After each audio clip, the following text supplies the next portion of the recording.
मछली जल की रानी है, जीवन उसका पानी है। हाथ लगाओ डर जाएगी, बाहर निकालो मर जाएगी। ठहरो, ये पुरानी कहानी है। अब तो नया सिस्टम और नई रवानी है। मछली ने अब समंदर छोड़ दिया, दिल्ली एनसीआर का रुख मोड़ दिया। किसी ने पूछ लिया कि बहन आखिर क्यों आई हो। मछली बोली, यहाँ समंदर से ज्यादा गहराई है। साइबर सिटी में स्विमिंग पूल बना मेरे भाई है। मिलेनियम सिटी का तो ड्रेनेज ही फना है, क्या कहानी दोहराई है। गाजियाबाद में तो अब गोताखोरी होगी, नोएडा की सड़कों पर बोटिंग की तैयारी होगी। मछली बोली, गाड़ी की जरूरत क्या है साहब, जब आपकी सड़कों पर ही तैरता है हर ख्वाब। आगे बोली कि वीआईपी गाड़ियों के आगे मैं तैरती हूँ, नेताओं के जो दावे हैं उन पे हंस लेती हूँ। मछली जल की रानी है, एनसीआर पानी पानी है। और आगे कवि कहता है कि टैक्स भरो तुम गाड़ियों का, मजा लो लेकिन नावों का। हाथ लगाओ तो चालान कट जाएगा और सिस्टम से पूछो तो बजट गायब हो जाएगा। हर साल की एक ही कहानी है भैया, चाहे तो आपके विंटर्स में स्मॉग हो या फिर ये जो बारिश का मौसम है। मिलेनियम सिटी कहते हैं गुड़गांव को, लेकिन ये मिलेनियम सिटी हर साल हो जाती है सराबोर। और होता क्या है, ब्लेम गेम। आपको एक ट्वीट दिखाते हैं। ये सोशल मीडिया पोस्ट किया है बीजेपी के नेता विजय गोयल ने, और इसमें वो कह रहे हैं, क्या विडंबना है, एमसीडी और सरकार के अफसर काम नहीं कर रहे और सांसद, एमएलए और कॉरपोरेटर उनसे काम करने के लिए गलियों सड़कों में धक्के खा रहे हैं। कहीं से कूड़ा उठवा देते हैं तो लगता है बहुत बड़ा काम करवा लिया। ये नहीं देखते कि इन अफसरों के होते हुए कूड़ा होना ही क्यों था। नाली, खड़ंजा, सड़क, दीवार, बिजली, पानी की समस्याओं पे चुने हुए प्रतिनिधि इन अफसरों से गिड़गिड़ाते हैं, फिर भी काम नहीं होता। फिर जनता को कौन पूछ रहा है। तो विजय गोयल ने जो ट्वीट किया है उसको लेके मेरा 2 सेंट ये है कि पूरे ब्रह्मांड की पॉलिटिक्स में ब्लेम गेम चलता रहता है। यूजुअली आप किसको ब्लेम करते हैं? आमतौर पे आप उसको ब्लेम करते हैं जो आपका ओपोनेंट हो। इसके पहले जब आम आदमी पार्टी की सरकार थी तो आम आदमी party versus BJP, BJP versus आम आदमी पार्टी होता रहता था। अब जब दिल्ली में बीजेपी की सरकार है तो जो ब्लेम गेम है वो अफसर वर्सेस नेता हो गया है। जनता जो है वो डायरेक्ट टैक्स दे, इनडायरेक्ट टैक्स दे, उनके बच्चे पानी में डूब रहे हैं। पानी पानी हो गया है पूरा गुड़गांव। आपने देखा कि जो स्कूल बसेस थे, वो हर किसी ने ये तस्वीर देख ली कि जो येलो कलर की स्कूल बसेस होती हैं, आमतौर पर येलो ही होती हैं, उसमें आधी पानी में डूबी हुई हैं। बच्चे बेचारे बैठे हुए हैं, मजे ले रहे हैं। अब वो समझ में नहीं आ रहा है, इनको वाटर पार्क का मजा लेना है, स्कूल जाने का मजा लेना है, बारिश का मजा लेना है। समझ में नहीं आ रहा है कि इन बच्चों को करना क्या है आखिर। लेकिन ये मासूम बच्चे कई घंटों तक फंसे रहे। ऐसी खबरें आई जब गुड़गांव में बारिश हुई। मात्र 75 mm की बारिश थी और जो नाले थे, गटर थे, सब एक ही साथ बहते हुए चले आए। एक ही डायरेक्शन उन्होंने पकड़ लिया और यहाँ पर कोई ड्रेनेज सिस्टम है ही नहीं, कोई बंदोबस्त है ही नहीं। और जब ये आपके शहरों में होता है तब आपको लगता है कि भाई ये क्या हो रहा है। तब आपको लगता है कि हम सवाल पूछ लेते हैं कि भाई ये कहाँ, कैसे सिस्टम चलेगा जब इंफ्रास्ट्रक्चर ही नहीं सही होगा। हम वेनिस बनाने की बात कर रहे हैं, वेनिस तो बन ही रहा है, क्या ये वेनिस बन गया। वेनिस सिर्फ गुड़गांव नहीं बना है, दिल्ली एनसीआर का पूरा इलाका वेनिस बना है। हम उस पर चलेंगे, लेकिन ये रोती बिलखती बच्ची को देखिए। ये आपके घर की बच्ची हो सकती है। पहले इस तरीके की जो तस्वीरें थीं वो दूर दराज के इलाकों से आती थी। ऐसी तस्वीरों के लिए यूपी और बिहार, इनको बीमारू राज्य कहा जाता था।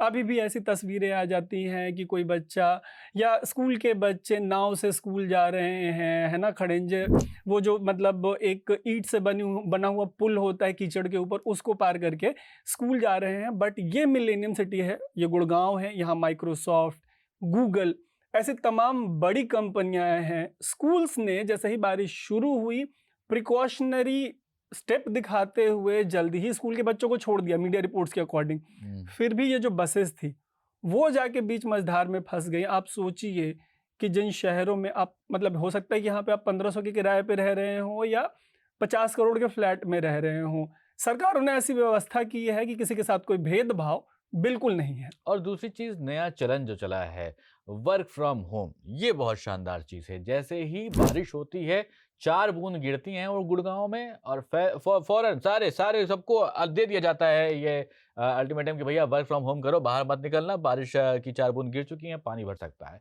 तो ये मसला गुड़गांव में तो दिख रहा है। और दिल्ली एनसीआर की भी हालत बहुत ज़्यादा ग्रेट तो है नहीं, लेकिन गुड़गांव की ज़्यादा ही ग्रेट है। और सारी जो ग्रेटनेस है वो विजुअल्स पे अब सोशल मीडिया का ज़माना है, हर कुछ दिख ही जाता है कि कितने पानी में है गुड़गाँव। थोड़ी-सी बारिश होने के बाद ये तस्वीरें सामने आती हैं जहाँ पर पनडुब्बी का भी मज़ा लीजिए आप। बस तो है ही वो, लेकिन पनडुब्बी भी बन गई है और ऐसा नहीं है कि आधी बस डूबी हो, पूरी बस डूबी।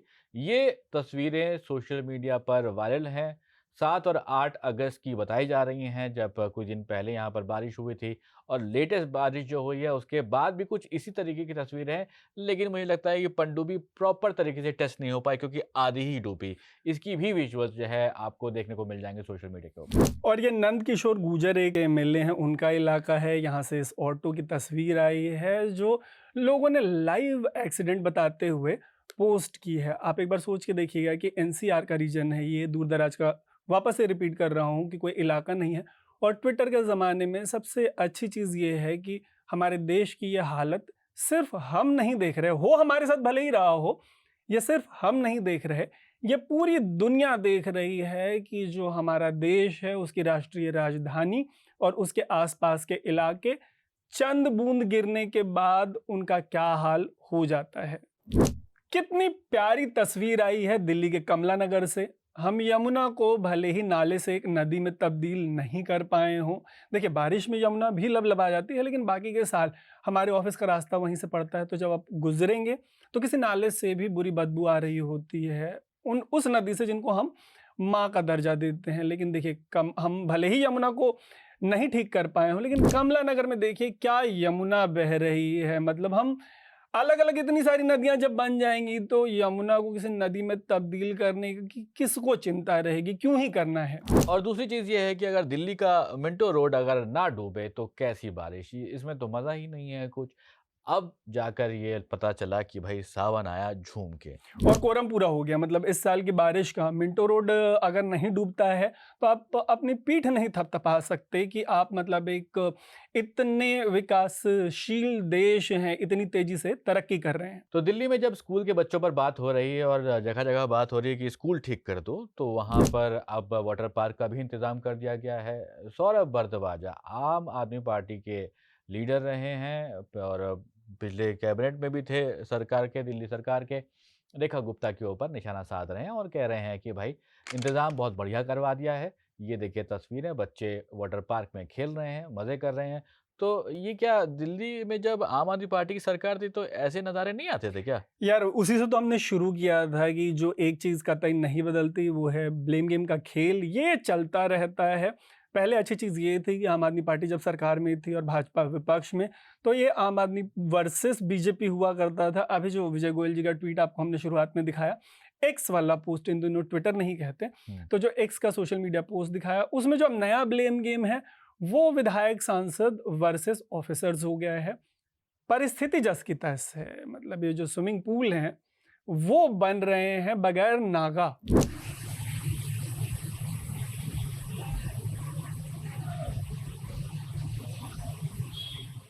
और देखिए अब बात हमने इतनी कर ली है दिल्ली एनसीआर की, तो हम अब आपको राजस्थान के टूर पे भी ले चलते हैं। राजस्थान सोचिए जहाँ पर रेगिस्तान होता है वहाँ पे पाकिस्तान भी बना हुआ है। डेफिनेटली। और किसी ने लिखा है कि ग्लोबल वार्मिंग जो है वो रियल है, होगा। ग्लोबल वार्मिंग डेफिनेटली रियल होगा। बट एक जो पेन पॉइंट है हमारे देश में, ड्रेनेज सिस्टम, जिसको लेके किसी को रत्ती भर की कोई परवाह नहीं रहती, मेरे को लगता है थोड़ा सा तो वो भी रियल है। क्योंकि यह है बीएचयू की तस्वीर, इंडिया की one of the most prominent universities में से एक। इसके गेट का, जब से मैं पैदा हुआ हूँ, जब से मैंने मतलब होश संभाला और जब से तस्वीरें आनी शुरू हुई हैं, कुछ नहीं बदलता भाई। सो बेसिकली सरकारें आएंगी जाएंगी, बट ये जो स्विमिंग पूल है देश भर ये में रहना वो चाहिए। वो रहना चाहिए। वो हमारे देश की एक अमिट पहचान है।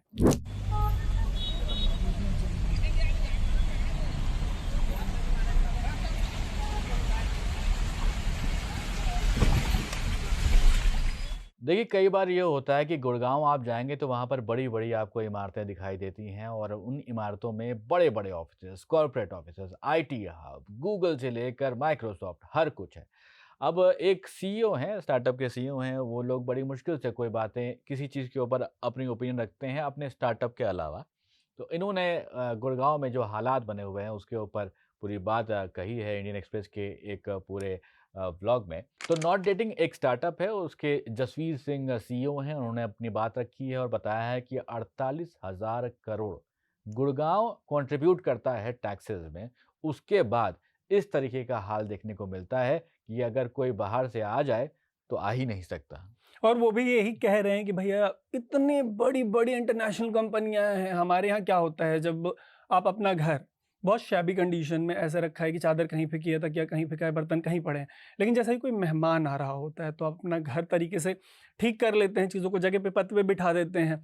सोचिए कि बार-बार जो हम गूगल और माइक्रोसॉफ्ट जैसी कंपनीज़ का नाम ले रहे हैं, नॉट डेटिंग ऐप वाले ये जो सीईओ हैं जसवीर जी, उनका भी यही कहना है कि भैया कम से कम इनका तो ख़्याल रख लो, जो इंटरनेशनल इमेज है वो क्या बनेगी। और इनका यही कहना है कि ऐसा नहीं है कि बॉडीज़ की कमी है, हुँ। लेकिन इतनी सारी बॉडीज़ हैं कि किसी एक को अकाउंटेबल होल्ड करना क्लोज़ टू इम्पॉसिबल है। तो इनका कहना है कि किसी एक बॉडी या एक इंडिविजुअल को इसकी ज़िम्मेदारी दे के और उसको कहा जाना चाहिए कि ड्रेनेज ही सिस्टम तो है। मंगल पे चले गए हम लोग यार, हम लोग मंगल पे चले गए। एक पाकिस्तानी ने क्रिकेट मैच के बाद बाइट ये दिया था कि हमारे झंडे में चाँद है और इंडिया चाँद पे है।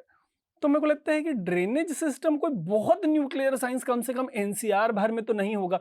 ये कौन-सा भेदभाव मिटाना है कि बिहार, उत्तर प्रदेश में जिनकी जीडीपी से लेके टैक्स कलेक्शन पे कमेंट्री होती रहती है और उनको लेके आप ये कहते रहते हैं कि यहाँ तो मतलब इन तमाम वजहों से विकास नहीं हो रहा है। ये तो आपको मतलब करोड़ों का आंकड़ा दे रहा है एक स्टार्टअप का फाउंडर और आप बेसिक गली और नाली ठीक नहीं कर पा रहे यार।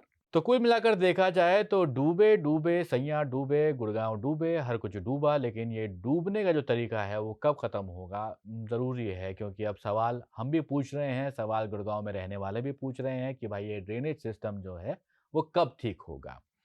आपको क्या लगता है कि इसी तरीके से चलता ही रहेगा या फिर कुछ बदलाव होंगे? हमें लगता है कि शायद हो जाएँगे अगर हम लोग इस तरह से बात करेंगे। फिलहाल इस एपिसोड में इतना ही। मेरा नाम है सोबान। मेरा नाम है तरुण और आप देख रहे थे द द न्यूज़ न्यूज़ लॉन्डे। लॉन्डे।